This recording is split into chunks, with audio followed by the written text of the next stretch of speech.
La ley de consulta es una lucha de los pueblos indígenas, una lucha desde hace muchos años que parte desde la aprobación del convenio 169 y desde que el Perú lo ratificara en el año 95 y que se desarrolla a partir de la ley de consulta aprobada en el 2011 por el Congreso. Y una de las primeras tareas que asumió el Ministerio fue reglamentar la ley y dar una serie de herramientas metodológicas, guías, instrumentos de gestión que ayuden a implementar el derecho.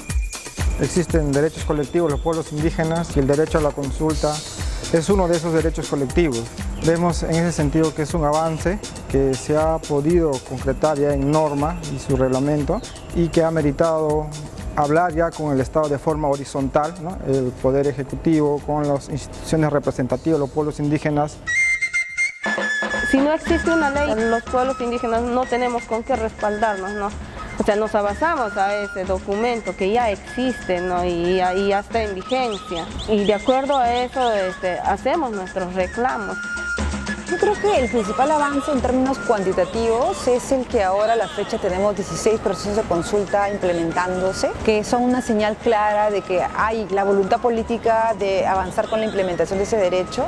Y creo que en términos cualitativos es que cada vez las entidades promotoras, tanto del Ejecutivo como de gobiernos regionales y también las organizaciones indígenas, están teniendo más confianza en el rol del Viceministerio de Interculturalidad como entidad, digamos, responsable de garantizar que los derechos de estos pueblos y también los intereses de las entidades promotoras puedan verse garantizados en estos procesos. Un avance importante que ha habido a partir de que ya hay una ley y un reglamento específico es poder adecuar nuestro procedimiento para incorporar lo que era el espíritu de la consulta previa, ¿no?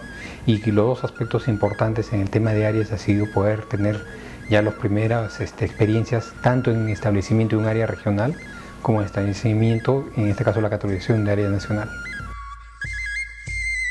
Muchos sectores han avanzado sobremanera en este tema, ¿no? Que todavía es poco, es cierto, pero creo que si tú ves la diferencia de ahorita, hace 2 años, ves que varios sectores conocen la ley, manejan qué es el proceso, tienen dudas en la aplicación, porque es obvio, todos estamos aprendiendo un poco en la aplicación, pero sí hay un avance considerable, ¿no?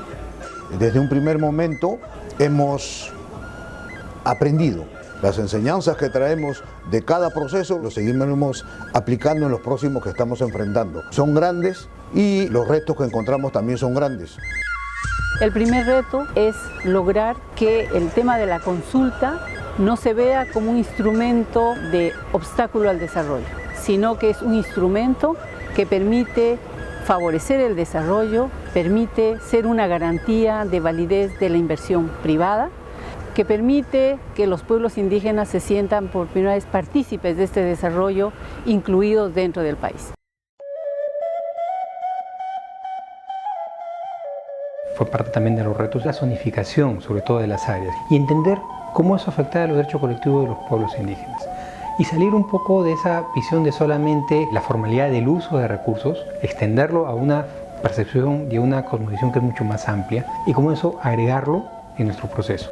Estamos de acuerdo a ser consultado, no así como es de frente pasar al gobierno para hacer cualquier actividad y el gobierno nos comuniquen antes de que sea consulta previa, no solamente de frente entrarse y esa es consulta previa, ya, comenzar. Nosotros también debemos entender, debemos saber, entenderse todo, comprender y qué es consulta previa y cuándo se realiza y cómo se realiza. Buscar mayor tiempo, porque a veces el menor tiempo hace que todavía no entendemos claramente, tener más preparación para entender qué es una consulta y sobre todo la población en su conjunto conocer más a fondo, ¿no? Porque esto implica muchos problemas después cuando no estamos mejor informados. Esa desconfianza entre el Estado y la población, todavía hay brecha abierta, entonces esa brecha cómo podemos ajustarlo y que el pueblo también tenga confianza en su Estado, ¿no? Sabemos que es necesario fortalecer la información que se da en cada uno de los procesos, porque se informa sobre temas muy técnicos y que es algo que no se va a aprender de la noche a la mañana, que es un proceso largo, pero que lo estamos haciendo. Cada proceso de consulta va a ser sui generis, dependiendo de la medida que se va a consultar. Y yo creo que ha valido mucho el esfuerzo que está haciendo el Ministerio de Cultura para poder implementar esto. El gran reto, digamos, de la implementación de este derecho es que cambia la relación entre Estado y pueblos indígenas, ¿no? Y ese cambio es cómo los pueblos exigen en paridad de condiciones el establecer un diálogo con los agentes estatales, en la lengua de los pueblos, ¿no es cierto?, en los tiempos y con la flexibilidad que los pueblos así lo exijan, y un marco de derechos, ¿no?, los derechos colectivos de estos pueblos. Entonces, para el Estado es un reto adecuarse a estas nuevas prácticas, nuevas pautas de cómo establecer el diálogo. Yo creo que esa es la parte más importante de la cual tenemos que tener más aprendizaje.